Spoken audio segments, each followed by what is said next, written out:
మీరు చెప్పండి. ఒక పక్క నేను మన విద్యా వ్యవస్థ మీద ఒక ప్రత్యేక చిత్తశుద్ధితో నడుస్తూ ఉన్నది కాంగ్రెస్ ప్రభుత్వం అని చెప్పి ఈయన చెప్తా ఉన్నాడు. అటు కేంద్రంలో మన నరేంద్ర మోడీ గారు కూడా ఇదే విధానం చెప్తా ఉన్నారు. మరి మన ఎందుకు విద్యా వ్యవస్థ మంచిగా అంటే ప్రభుత్వ విద్యను ఎందుకు వీళ్ళు దూరం చేసే ప్రయత్నం చేస్తూ ఉన్నారు? ఏం చెప్తారు? ప్రభుత్వ విద్య వల్ల ప్రభుత్వానికి భారం అవుతుంది, ఆర్థిక భారం అవుతుంది కాబట్టి ప్రైవేట్ స్కూళ్ళను ఎక్కువగా ప్రోత్సహిస్తూ ఉంటారు. ప్రభుత్వానికి ఎప్పుడైనా కూడా భారమే అవుతుంది. ఎందుకంటే ఇప్పుడు ప్రీ ప్రైమరీ ఎడ్యుకేషన్ అనేది ప్రైవేట్ స్కూళ్ళలోనే ఉంది. Nursery, LKG, UKG only private స్కూళ్ళకు పర్మిషన్ ఇచ్చి గవర్నమెంట్ స్కూళ్ళకు మాత్రం ఫస్ట్ క్లాస్ నుంచి వెళ్ళి పర్మిషన్ ఇవ్వడం జరుగుతుంది. అంటే 5 సంవత్సరాలు నిండిన వాడికి మాత్రమే గవర్నమెంట్ స్కూళ్ళల్లో ప్రవేశం ఉంటుంది. ఇప్పుడు ఏ పేరెంట్ అయినా కూడా 5 సంవత్సరాలు వచ్చేంత వరకు కూడా పిల్లవాడిని ఉంచుకోడు ఎక్కడ కూడా. మరి ప్రైవేట్ స్కూళ్ళకు ప్రీ ప్రైమరీ ఎడ్యుకేషన్ ఇచ్చినటువంటి గవర్నమెంటే మరి గవర్నమెంట్ స్కూళ్ళల్లో ఎందుకు పర్మిషన్ ఇవ్వలేకపోతుంది?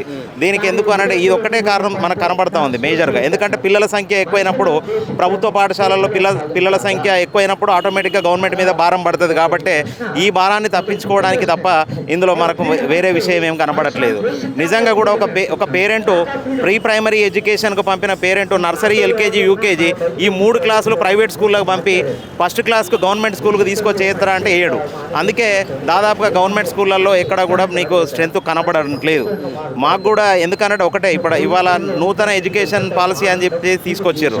దాంట్లో ఏందనంటే శాస్త్రీయ కోణం అనేది తీసేసి కేవలం మూఢనమ్మకాలను తీసుకొచ్చి ఇందులో మన పేపర్లలో కూడా చూసినాం. మనం ఏంటిది అనంటే మన జ్యోతిషాన్ని, భూత వైద్యాన్ని కూడా యూనివర్సిటీలలో ఒక కోర్సుగా చేసినటువంటి సందర్భాలు మనం చూస్తూ ఉన్నాం. మరి సమాజంలో దేశం ఎక్కడికి తీసుకుపోతూ ఉన్నారు? కనీసం సైన్స్ పట్ల అవగాహన లేకుండా డార్విన్ సిద్ధాంతాన్ని కూడా పక్కకు పెట్టి ఇవాళ ఇది తీసుకుపోతూ ఉన్నారు. కాబట్టి మనకి ఏంటంటే గవర్నమెంట్ స్కూళ్ళల్లో కూడా ఏకీకృత విద్యా విధానం కావాలి. కామన్ స్కూల్ సిలబస్ ఒకటే బుక్ ఉండాలి. ప్రైవేట్ స్కూల్లోనికైనా కూడా గవర్నమెంట్ స్కూల్లోనికైనా కూడా కేవలం ఒకే బుక్ ఉండాలి. ఎందుకంటే ప్రైవేట్ స్కూళ్ళల్లో బుక్స్కే వేలకు వేలు పెడతా ఉన్నారు.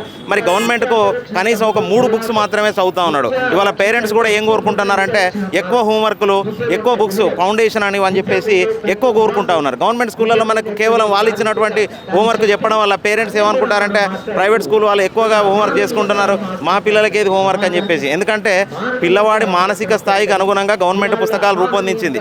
కానీ ఇప్పుడు అప్డేట్ అయింది కాబట్టి అప్డేటెడ్ వెర్షన్లో పిల్లలను కూడా అప్డేట్ చేయాలి. కాబట్టి అందరికీ ఒకే పుస్తకం పెడితే ప్రభుత్వం బడులు కానీ ప్రైవేట్ స్కూల్ అప్పుడు పోటీ పెట్టి చూడాలి. ప్రైవేట్కున్న గవర్నమెంట్కి ఒకే బుక్ చెప్పినప్పుడు ఎవరు ఎక్కువగా నిష్ణాతులు అవుతారో దానికి అనుగుణంగా మనకు తెలుస్తుంది. అది ఇప్పుడు ప్రజెంట్ తెలంగాణ రాష్ట్రంలో విద్యాశాఖ మంత్రిగా మన ముఖ్యమంత్రి గారే వ్యవహరిస్తూ ఉన్నారు. ఎట్లా ఉందన్న విద్యా వ్యవస్థ పరిస్థితి? రేవంత్ రెడ్డి గారి మీద మనకు కూడా ఎంతో కొన్ని ఆశలు చిగురించినాయి. కానీ ఇప్పటి వరకు కూడా దాదాపుగా సంవత్సరంన్నర గడిచిపోయింది. ఇప్పటికి కూడా విద్యాశాఖ ఆయన దగ్గరనే ఉన్నది. దీంతో ప్రభుత్వాలకు ఇప్పటికైనా ప్రీ ప్రైమరీ ఎడ్యుకేషన్ పెడితే బాగుంటుంది. మళ్ళీ వేరే స్కూల్లో కన్స్ట్రక్షన్ జరుగుతూ ఉన్నది. ఉన్న స్కూళ్ళను ఆధునీకరిస్తే బాగుంటుంది. ఊళ్ళల్లో ఏకీభవిస్తున్నారా మీరు? ఇప్పుడు రేవంత్ రెడ్డి గారు ఏదైతే నేను 200 కోట్లు పెట్టి యూనివర్సిటీలు కడతా ఉన్నా అని చెప్తా ఉన్నారో దానికి ఏకీభవిస్తున్నారా? ఒప్పుకోవచ్చా? యూనివర్సిటీలు కూడా అంటే యూనివర్సిటీలలో కూడా అన్ని ప్రైవేట్ పరం అయిపోయినాయి. ఇప్పుడు ఎక్కువ కూడా యూనివర్సిటీలు అన్ని ప్రైవేట్ పరం అయినప్పుడు గవర్నమెంట్ యూనివర్సిటీ, ఉస్మానియా యూనివర్సిటీ కానీ ఇవన్నీ ఇప్పుడు కేయూ యూనివర్సిటీ కానీ అధ్యాపకులు లేక చాలా ఎట్లా ఉన్నాయో మనం చూస్తూ ఉన్నాం. ఇవాళ రేవంత్ రెడ్డి గారు 200 కోట్లు పెట్టి అది చేసే బదులు బడ్జెటే లేదన్నప్పుడు ఉన్న బళ్ళను ఆధునీకరించి ప్యానల్ బోర్డ్స్ అవన్నీ కూడా ఇస్తే పిల్లలకు నిజంగా కూడా ప్రైమరీ ఎడ్యుకేషన్లో ఒక్కొక్క ప్రైవేట్ స్కూల్లో ఎట్లా ఉంటుంది డిజిటల్ ఎడ్యుకేషన్ అని అదని ఉంటున్నాయి. కనీసం ప్రైమరీ స్కూళ్ళల్లో డిజిటల్ బోర్డ్స్ కానీ అవన్నీ పెడితే గ్రామీణ ప్రాంతాల్లో ఉన్న నిరుపేద విద్యార్థులు కూడా వాడు కూడా చాలా అప్డేటెడ్గా వాడు కూడా నేర్చుకుంటాడని చెప్పేసి మేము కోరుకుంటా ఉన్నాం. విద్యా విధానంలో సమూలమైన మార్పులు రావాలి. కామన్ స్కూల్ ఎడ్యుకేషన్ రావాలి. ఉన్నోనికి లేనోనికి ఒకటే బడి ఉండాలి. ప్రభుత్వం అండర్లోనే ఈ స్కూళ్ళన్నీ నడిపినట్లయితే ఎక్కువగా కూడా ప్రజలు సంపాదించే డబ్బులో విద్యకు, వైద్యానికే ఖర్చు పెడతా ఉన్నారు. ఇవాళ లక్షల్లో ఫీజులు ఉన్నాయి. మధ్యతరగతి బతుకు వాడు ఎప్పటికీ కూడా లక్షల్లో ఫీజులు కట్టే బదులు ఓన్లీ ఈ పథకాలన్నీ తీసేసి గవర్నమెంట్ అండర్లోనే ఈ 2 ఉంటే బాగుంటుంది. ముఖ్యంగా ఎడ్యుకేషన్ అనేది గవర్నమెంట్ అండర్లో ఉంటే చాలా బాగుంటుంది. అందరూ కూడా బాగుపడతారని మేము ఆశిస్తున్నాం. రైట్. మన రాష్ట్రంలో ప్రజెంట్ ముఖ్యమంత్రి గారే విద్యాశాఖ మంత్రిగా వ్యవహరిస్తూ ఉన్నారు. ఎట్లా ఉందన్న విద్యా వ్యవస్థ పరిస్థితి? ప్రధానంగా నేను ప్రభుత్వ పాఠశాలల నుంచి వచ్చినా అని చెప్పి చెప్పుకుంటా ఉంటాడు ఇప్పుడు మన ముఖ్యమంత్రి గారు. అయితే ప్రభుత్వ పాఠశాల నుంచి వచ్చారు ముఖ్యమంత్రి గారు, బాగానే ఉంది. కాకపోతే ఏంటంటే ఇంకా విద్యకు బడ్జెట్లో ఎక్కువ శాతం కేటాయించి విద్యను ఇంకా మెరుగుపరిచిన అవసరం ఎంత ఉంది. ఈరోజు ధర్నా చేస్తున్నామంటే విద్యను పరిరక్షించుకొని మనం ఈరోజు కాపాడుకోవాల్సిన అవసరం ఉంది. ప్రభుత్వ పాఠశాలను ఎంతో కాపాడి ఇప్పుడు ప్రభుత్వ బడులను మనం ఇంకా బాగుపడాల్సిన అవసరము ముఖ్యమంత్రి గారు తీసుకోవాల్సిన అవసరం ఎంత ఉంది. ఇప్పుడు రాష్ట్రంలో ఉన్న దాదాపు 1.5 మంది 3 లక్షల మంది ఉపాధ్యాయులు ఎంతో కష్టపడి కృషి చేసి ప్రభుత్వ పాఠశాలను బాగుపరుస్తున్నారు.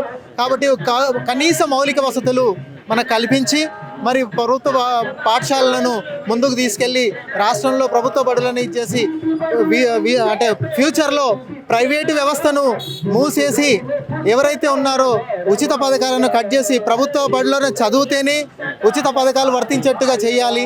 సో ఈ విద్యా వ్యవస్థను ఇంకా బాగుపరచాలంటే గవర్నమెంట్ ఇంకా బడ్జెట్ని ఎక్కువ కేటాయించాలని కోరుతూ ముగిస్తున్నాను. అంటే 200 కోట్లు పెట్టి నేను ఇంటిగ్రేటెడ్ స్కూల్స్ కట్టిస్తున్నా అని చెప్పుకుంటా ఉన్నాడు. దాని మీద మీ ఒపీనియన్ ఏంటండి? ఇంటిగ్రేటెడ్ స్కూల్స్ చేస్తున్నాడు కానీ ప్రభుత్వ పాఠశాలను చీలుస్తున్నారు. ఇంటిగ్రేటెడ్ ఏంటంటే ఆ ఇంటిగ్రేటెడ్లో ఎవరు చేరట్లేదు. ఇప్పుడు క్యాస్ట్ వైజ్గా స్కూల్ని రెసిడెన్షియల్స్ అని ఎస్సీ గురుకులాలు బీసీ గురుకులాలు ఇవన్నీ చేయడం ద్వారా ఉద్దేశం ఏం లేదు. ఆ బడులన్నీ ఒకే దగ్గర చేసేసి KG to PG ఏదైతే ఉందో అది వ్యవహరించి అది చేస్తే బాగుంటుంది. ఇలా విడదీయడం ద్వారా ప్రభుత్వ స్కూళ్ళల్లో సంఖ్య పడిపోతుంది, ప్రైవేట్కి వెళ్ళిపోవడం జరుగుతుంది.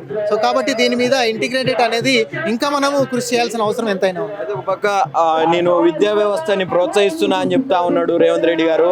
ఇంకో పక్క గురుకులాలను కుదించే ప్రయత్నం జరుగుతూ ఉన్నది తెలంగాణ రాష్ట్రంలో. ఏం చెప్పదలుచుకున్నారు? అయితే ప్రభుత్వ బడులను చేస్తూనే మౌలిక వసతులు పెంచాలంటున్నాను. ఇంకా కొత్త విధానాన్ని సాంకేతిక విధానాన్ని ప్రవేశపెట్టి బడులను కావాల్సిన తరగతి గదులను కానీ నిధులను కానీ సేకరిస్తే ప్రభుత్వ బడులు మనం ఈరోజు మంచి ఆకర్షణీయంగా తయారవుతాయి. దానిపైన మేనిఫెస్టోలో 15% పెట్టిరు విద్యా వ్యవస్థకు బడ్జెట్ కేటాయిస్తామని. ఎంతవరకు అమలైనట్టు? మేనిఫెస్టోలో పెట్టడం కాదండి, అమలు పరచాలంటారు. విద్యకు 5% కేటాయించడం అనేది కాదు, ఆ 15% ఇంకా పెంచాలి. పెంచి విద్యకు ఎంత విద్యా వైద్యం బాగుపడ్డప్పుడే దేశం బాగుపడుతుంది, రాష్ట్రం బాగుపడుతుంది. కాబట్టి విద్యకు ఇంకా తగినన్ని నిధులు కేటాయించాలని మేము కోరుతున్నాం.